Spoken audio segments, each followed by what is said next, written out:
Hey! Hi, how you doing? This is Ryan, and welcome back to the Gamertron Show. So today, I'm feeling a bit mushy. I'm feeling a bit sentimental. I'm even feeling a bit, dare I say, melancholic. Now, why is that? Well, you see, every once in a while, YouTube actually does its bloody job and puts videos in my feed that I actually want to watch.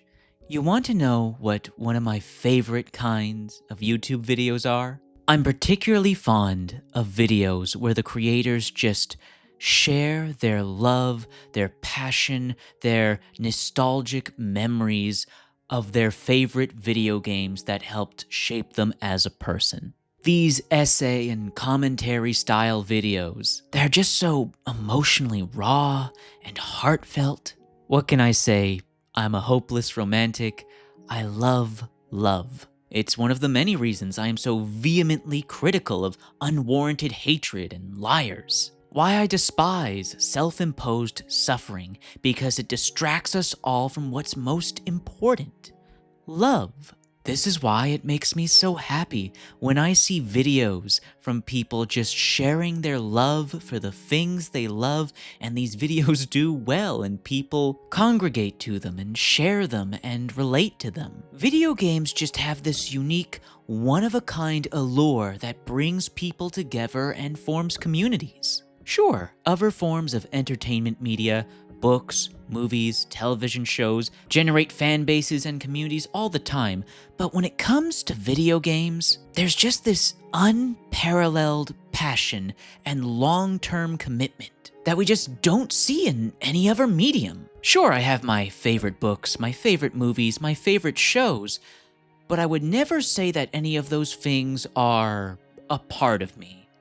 Whereas there are several video games that I can safely say, they're a part of me. They shaped me and changed me as a human being. I am who I am today because I played these games. And what's so mind-blowing is how universal that sentiment is. It's never the same games, but it's always the same feelings. Well, I say never the same games, but there are some usual suspects.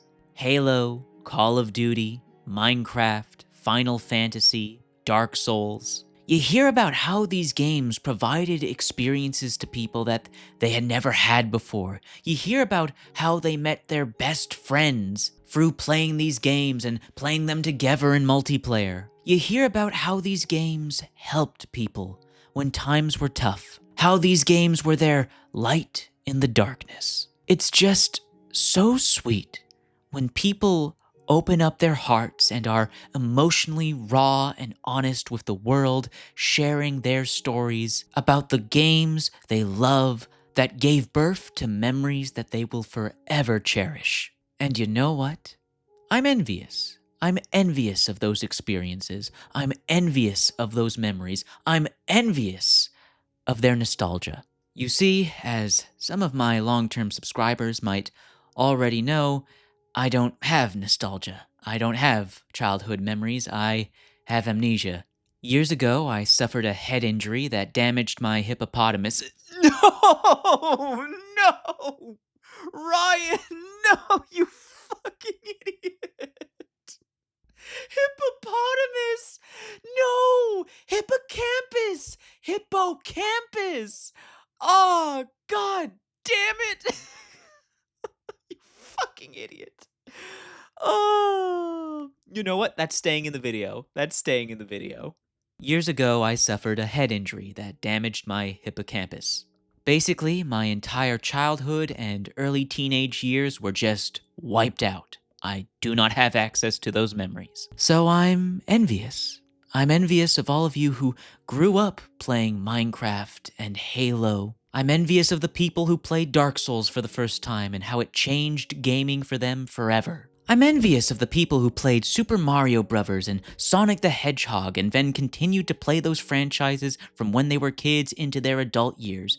I just can't relate to that. To me, they look like games aimed towards young children, but to these people who grew up with these franchises, that's gaming to them. And when they play these games, they feel like kids again. And I can never relate to that. You know what? Fuck it. I've been here aggrandizing about being emotionally open, honest, and raw. Why don't I partake? There are days where I wonder if something is wrong with me, if I'm a broken person. Why do I not love and adore the same things as everyone else? To hundreds of millions of people, Halo and Minecraft are their favorite games. They can't get enough of them. Yet when I play these games, I just don't get it. I don't feel the same way, but I want to. And then there's my favorite video games of all time. The games I love and adore, the games that helped shape me as a person.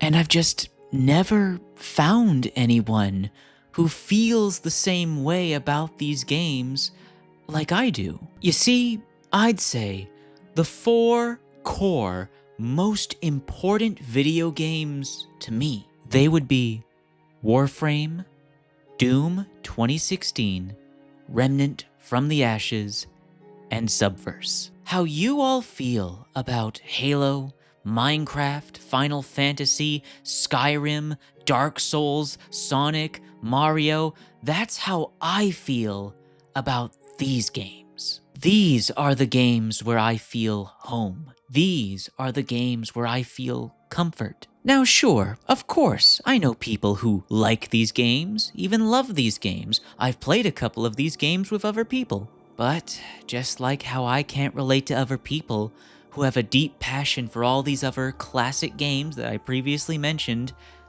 others can't relate to me when I tell them these are my favorite video games. These are the most important video games to me. It makes me wonder, why am I such an outlier? Why is it what brings me joy is just so different when compared to everyone else? Is it because my amnesia robbed me of my childhood? Or would these games have always ended up being the ones that meant the most to me? I, most likely, will never know. But here's what I do know. I know that one of my oldest remaining intact memories is of Warframe, when I first started playing it in 2013. And never stopped playing it. I've played Warframe for quite literally as long as I can remember. Warframe's just always been a consistent part of my life. I've grown and changed alongside it. It's also the game that gave me my first big break on YouTube. My top 2 most popular videos, both of them with over 1 million views, are Warframe videos. This is a game I have memories of.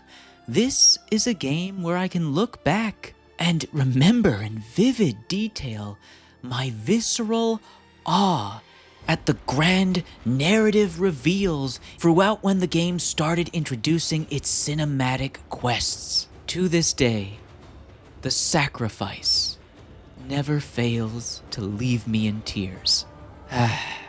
You know what else I know? I know that I have never been more excited for a video game than I was waiting for the release of Doom 2016. I followed, tracked down, hunted for any and every piece of news. I watched every video, every trailer. I picked them apart piece by piece, pausing frame by frame to analyze and extrapolate every detail that I could. I had never been so excited for a video game before, ever. I pre-ordered, I preloaded. The wait for the game to officially release and go live to the public was excruciating. But then the game finished installing. I hit play on Steam. I booted up the campaign, and it was the most fun I had ever had playing a video game. Now, of course, I had always loved video games and had fun playing video games beforehand, but with Doom 2016, I had no idea that a video game could give me this amount of joy and entertainment. As absurd as it may sound, playing Doom 2016 was on par with making love. I enjoy playing this video game that much. And while I've had similar experiences and reactions to the game's sequels, Doom Eternal and Doom the Dark Ages, Doom 2016 started it all. It was a unique, one-of-a-kind experience for me that I cherish and will forever cherish. You know what? Speaking of cherishing experiences, you want to know something else I know? I know that my very first playthrough of Remnant from the Ashes with my good friend, Game Revo, was one of the most magical and wondrous experiences I had ever had in my life, and is a memory I will cherish forever. So, back in 2019, Remnant from the Ashes was a game I was interested in, I was keeping my eye on, it looked cool to me, but I didn't know everything about it. Around the time the game released, I was talking with my good friend and fellow content creator, Game Revo. We were talking about gaming in general per usual, and I brought up Remnant from the Ashes. And Revo did something he had never done before. He took a leap of faith. He bought the game with me and we decided we'd play it in co-op together. We both went in mostly blind. The game had just come out, so there were no walkthroughs or guides on the internet. So everything about this game was new, fresh, unknown. Revo and I ended up playing the game all day for 2 days straight. We were both blown away.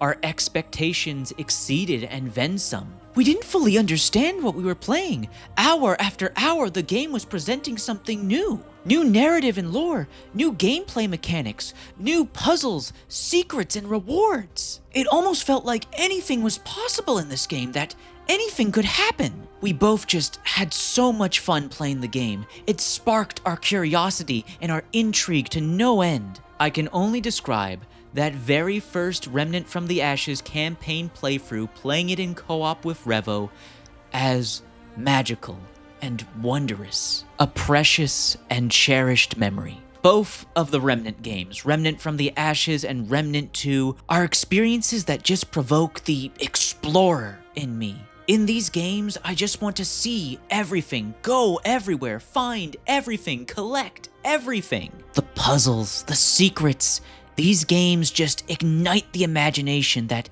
anything could be possible. There could be always another wonderful surprise just around the corner, just out of sight. There's nothing else quite like Remnant. These games are special. However, there is one last thing I also know. It's that there is one video game that stands above all the others in terms of having an important impact on my life. That video game, of course, being Subverse. I know for most people, out of context, it seems so silly and absurd.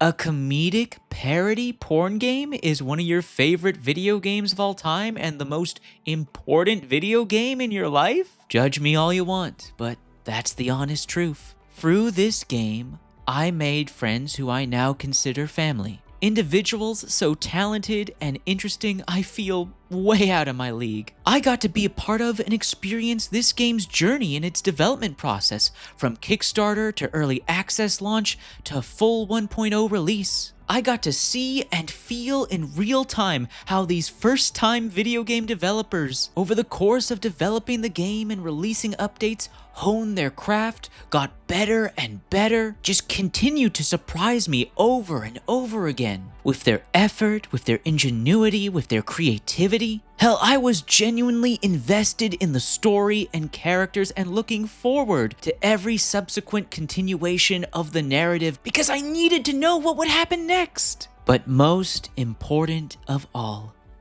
thanks to Subverse, I met my best friend. You know her, you love her, voice actress Pixie Willow.